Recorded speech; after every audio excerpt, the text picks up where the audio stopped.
আল্লাহ তাআলা বলেন আমি তোমাকে যে স্ত্রী দেব তার দ্বারা তোমার তিনটা জিনিস আমি তোমার জন্য দেব। এক নাম্বার লিতাসকুনু ইলাইহা, ওই তোমার স্ত্রী দ্বারা তুমি সুকুন প্রশান্তি পাবে। দুই, ওয়াজআলা বাইনাকুম মাওয়াদ্দাতাম ওয়া রাহমা, আমি আল্লাহ স্বামী স্ত্রীর মধ্যে ভালোবাসা এবং তিন, দয়া মায়া আমি দিয়ে দেব। এক, সুকুন মিলবে, প্রশান্তি মিলবে। দুই, মাওয়াদ্দাত ভালোবাসা মিলবে। তিন, রাহমাত দয়া মায়া মিলবে।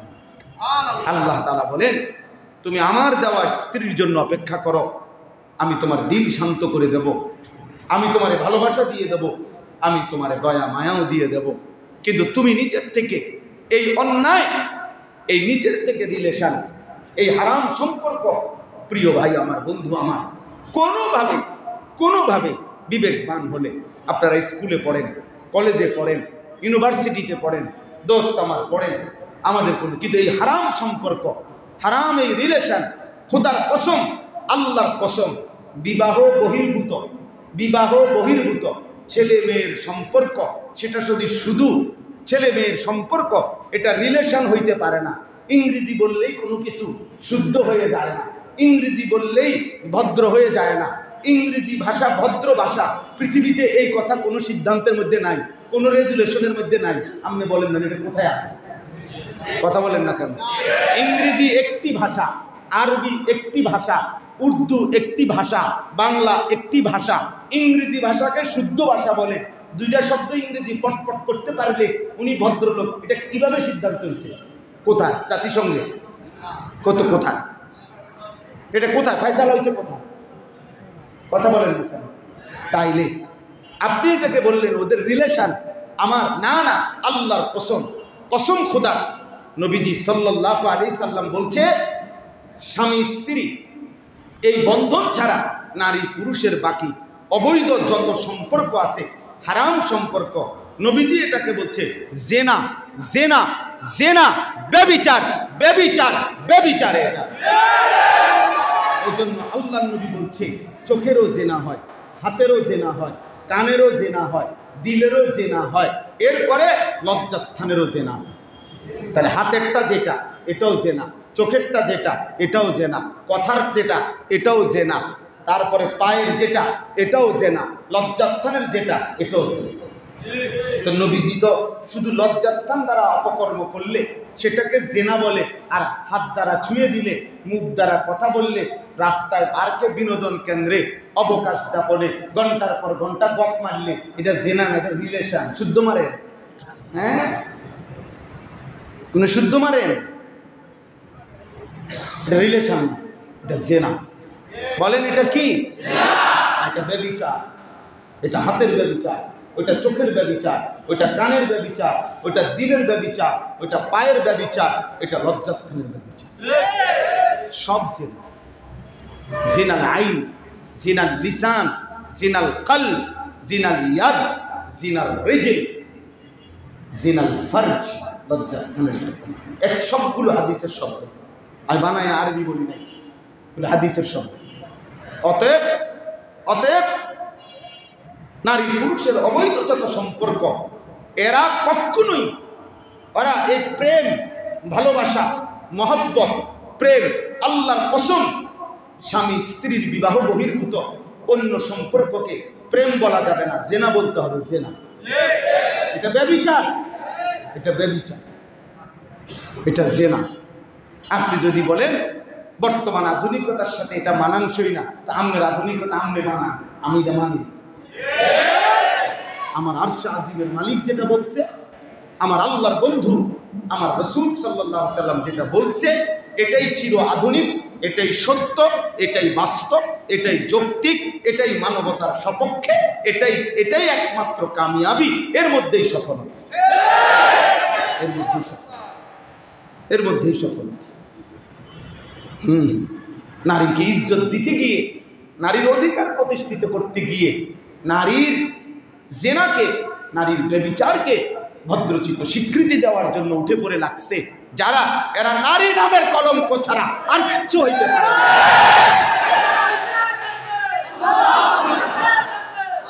না। এরা ধর্মত্রয়ী হইতে পারে, এরা কোরআনকে লঙ্ঘনকারী হইতে পারে, এরা রাসূলকে লঙ্ঘনকারী হইতে পারে, এরা কোনো ভদ্র না, এরা মনুষ্য সমাজের উপযুক্ত কেউ হইতে পারে। ইসলাম নারীকে ইজ্জত দিয়েছে, কোরআন নারীকে সম্মান দিয়েছে। এটা সেই নারী যেই নারী আমরা বইতে পড়ছি, কিতাবে ইসলাম পূর্ব যুগে। আরে মিয়া, আমি নিজে পড়ছি।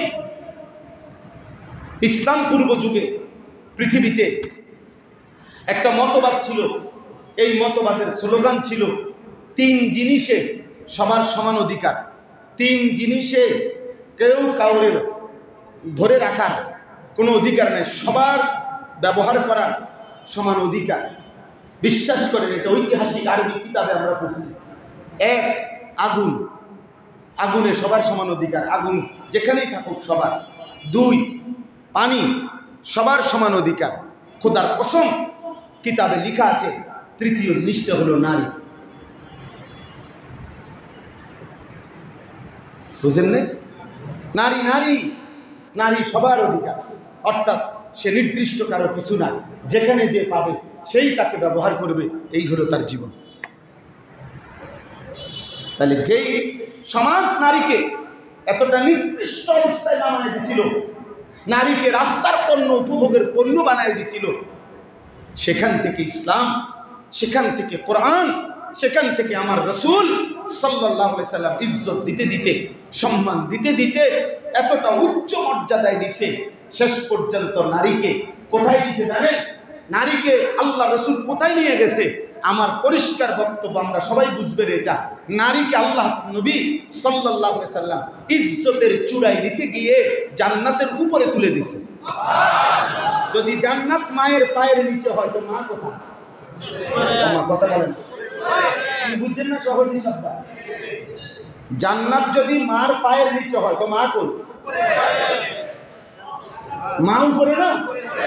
মার পায়ের নিচে জান্নাত হইল, মা কোথায়? ইসলাম নারীকে জান্নাতের মধ্যে উড়িয়ে দিয়েছে মর্যাদা। আর ওরা 1450 বছর পরে আইসা ওরা নারীকে সম্মান দিবে, সম্মান দিবে। আমার বিবি কয়েকবার বলছে আমার এই কথাটা, হাসতে হাসতে, কই যে এই বেডিটি আমার জিগাইছি, আমার মর্যাদার দরকার আছে। তা আমি তো বলে বলি, তা আমরার মতো এরকম আমার বলছে, আমরা 10 লক্ষ পর্দানশীল নারী, আমরা একসাথে বলি যে তোমাদের কাছে আমরা 2 পয়সার কোনো মর্যাদা চাই না। তোমাদের এই মর্যাদার নামে, তোমরা অধিকারের নামে যা দিতে চাচ্ছ, আমরা সেটা ঘৃণা ভরে প্রত্যাখ্যান করব, ঘৃণা ভরে প্রত্যাখ্যান। আল্লাহ আমাদেরকে মাফ করে দেন কোনোভাবে ইনশাআল্লাহ। এই জমিন আমার বাংলাদেশ, ইঞ্চিতে বর্গ মাইলে ছোট হইতে পারে, কিন্তু কলিজায় মোমেন বড় ইনশাআল্লাহ, ইনশাআল্লাহ। এজন্য নওজোয়ান কোনোভাবে কোনোভাবে কোনো আপোষ হবে না। জিহাদি সমাধান, আপোষ কোনো সমাধান না। আপোষ না, জিহাদ, জিহাদ সমাধান। ইনশাআল্লাহ বিজয় ইসলামের হবে। শনিবার দিন 10ই মে ফজরের নামাজের পরে সালাম ফিরাইয়া, এই শেষ ফজরের সালাম ফিরাইয়া নারে তাকবীর আল্লাহু আকবরের স্লোগান দিয়ে সেনাবাহিনী পাকিস্তানের যখন চূড়ান্ত হামলা করছে ইন্ডিয়ার দিকে, 3 ঘন্টার ব্যবধানে আমেরিকার বুড়ামিয়া ফোন দিছে ইন্ডিয়া। 3 ঘন্টা লাগছে না, ফোন দিয়ে বলছে থাইমালাও, পারতা না, থামো থামো। ইন্ডিয়ার আব্বারে বলছে থামো দাদা, থাইমালাও, পারতা না, পারতা না, থামো। থেমে গেছে, থেমে গেছে। হ্যাঁ, আরবের বাদশাদের কাছে কাছে গিয়ে ঘুরতেছে এখন। আমেরিকার ট্রাম্প এখন ঘুরতেছে, বুঝাইছে, বুঝছে মুসলমানের সহমর্মিতা, সাপোর্ট খুব দরকার, খুব দরকার। এই জন্য ইসলাম জিতবে ইনশাআল্লাহ, মুসলমানই জিতবে ইনশাআল্লাহ। প্রিয় বন্ধু, মনে রাখেন, একদিন ইনশাআল্লাহ রাত গভীরে ফজরের ওয়াক্তে ঘুম থেকে জেগে শুনবেন এমন একটা বিজয় ফিলিস্তিনেরও হয়ে গেছে ইনশাআল্লাহ। গাজার বিজয় হবে, ফিলিস্তিনের বিজয় হবে।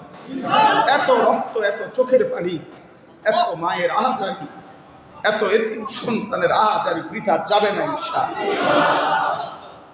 কসাই মোদিকে যেই আল্লাহ বেইজ্জতি করেছে, ওই বেঈমান নেতা নিয়ামকে ওই আল্লাহ নিশ্চিহ্ন করে দেবে ইনশাআল্লাহ।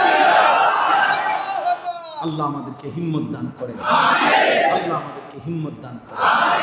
এজন্য আমার নওজোয়ান ভাই, আমার বন্ধু, কোনোভাবে আখলাক নষ্ট কইরো না বাপ। চরিত্র এক মানুষের শ্রেষ্ঠ সম্পদ। সার্টিফিকেট সবচেয়ে বড় সম্পদ না, আখলাক সবচেয়ে বড় সম্পদ। আখলাক সবচেয়ে বড় সম্পদ, চরিত্র সবচেয়ে বড় সম্পদ। আমরা সেই ছোটবেলায় আমরাও পড়ছি, 2-4 লাইন স্কুল কলেজে আমরাও পড়ছি, জেনারেল পড়ালেখা আমরাও পড়ছি। ও কুমিল্লা ভিক্টোরিয়া কলেজ থেকে মাস্টার্স পাস করছি। তো এই জন্য বললাম, ওই আমরাও তো ছোটবেলায় এটা পড়ছি, ইংরেজি কথা এটা যে ক্যারেক্টার লস, এভরিথিং লস। চরিত্র নাই, কিচ্ছু নেই, কিচ্ছু নেই। শরীর নষ্ট তো কিছু নষ্ট, টাকা নষ্ট তো কিছুই না, কিন্তু চরিত্র নষ্ট তো সব নষ্ট, সব নষ্ট। এই জন্য এই ঘটনার থেকে এ কথা স্পষ্ট যে কাবিল নারীর প্রতি আসক্তি হয়ে সব ভুলে গেছে, সব ভুলে গেছে। আল্লাহ আমাদের সন্তানদেরকে, আমাদের কৃষক যুবকদেরকে উত্তম আখলাকের নমুনা দান করেন। ইউসুফ আলাইহিস সালামের সেই অন্ধকার কুঠুরিতে সব বন্ধ অবস্থায় জুলাইখার আমন্ত্রণে তিনি যেভাবে বলেছিলেন, মাআযাল্লাহ, আমি আমার আল্লাহর আশ্রয় কামনা করি আমাদের ইমানদার যুবকও যেন এমন হয়, আল্লাহ যেন কবুল করে, আল্লাহ যেন তৌফিক দান করে। এবার